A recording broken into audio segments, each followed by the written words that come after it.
All right, so Patriots owner Robert Kraft also seemed very pleased with their selections in the draft. He said this: "At the end of the day, Jonathan and I were chatting, and I said, quote, this was a great draft. I'm really optimistic about the team." And he said, "You say that every year, but I really believe it. We were able to get the top 7 picks that we had identified before the draft."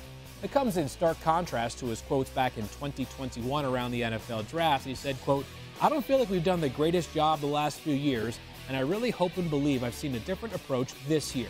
In the end, it all comes down to what happens on the field." You heard his voice just moments ago, and now you get to see him in person. Mike Reese is joining us now. Of course, Mike does an outstanding job covering the Patriots. And Mike, what's the feeling up there in New England, especially after the team went with back-to-back defensive players early in the draft and did not take a wide receiver or somebody else that might have more directly helped Mac Jones? Well, Field, being down there today, speaking to some players, I would describe their mood as upbeat. The players said this is a time of year in the offseason where they're trying to build trust with each other and onboard those rookies that you mentioned into their program. And so, talking to people around the team with the way they viewed this draft, they said they went in with a goal, that they wanted to come out faster and tougher.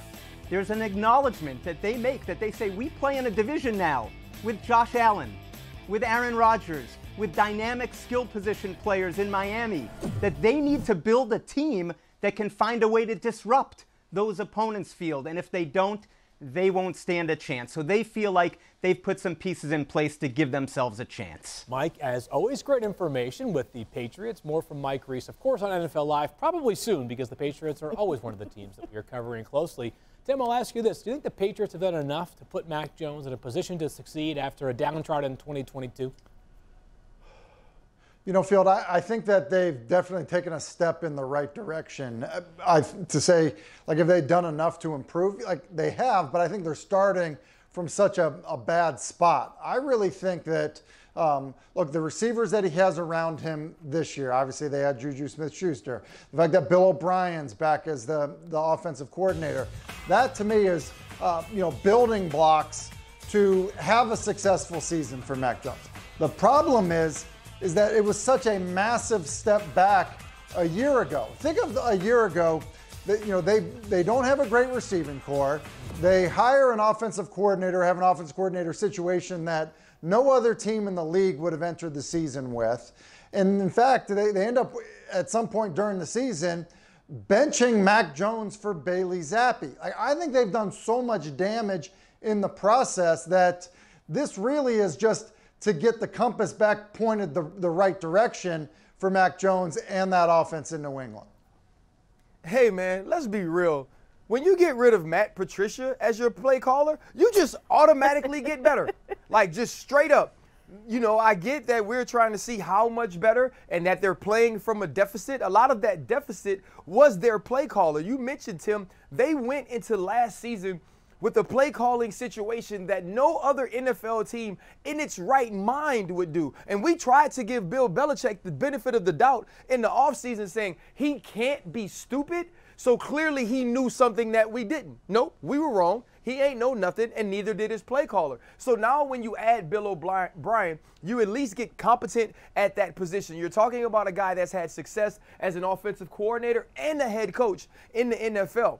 Mac Jones has Mike Gesicki, who I believe when you add him to Hunter Henry, you now have 2 guys in between the numbers that can make plays. We've seen him like to stretch with the 4 verticals. What will they do in the run game? I still don't believe they made it easy on Mac Jones. What did Tua Tagovailoa get when we were trying to figure out if he was good enough?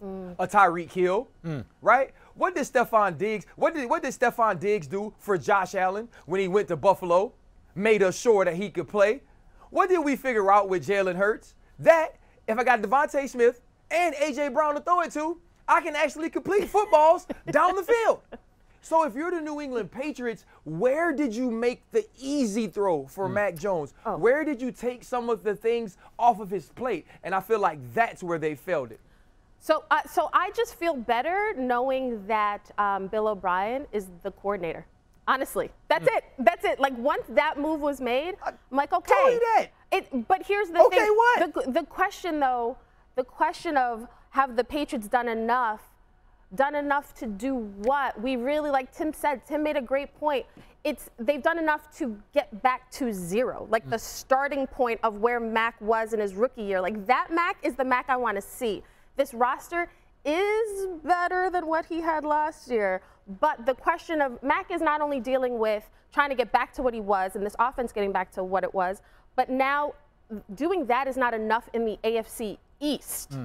Forget about the AFC, period. The AFC East, the Patriots are a non-factor right now in their own division, but they are better off than they were last year. So it is a modicum of progression, I would say. Yeah, I mean, it is trending up because you make the adjustment to the play caller. You try to go out and get him some pieces that will allow him to push the football down the field. If Kayshon Boutte can be what he was his first 2 years at LSU, I'm not sure that he can. You add an explosive weapon there. We know what Juju Smith-Schuster is as a slot receiver, and this team is going to rely heavily on 12 personnel and their tight ends. But when you think of Mac Jones and where you drafted him 15th overall, and honestly, what you saw from him as a rookie, if he has a natural progression of success right now in his third year, you should be discussing whether or not Mac Jones will receive a deal after his third year or going into his fourth. And I don't believe that they'll be in that position.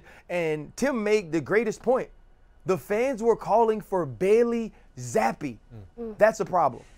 Well, it's been a long time since we have heard the Patriots discussed in this light. Suffice it to say, it's a fascinating offseason and season ahead for the Patriots.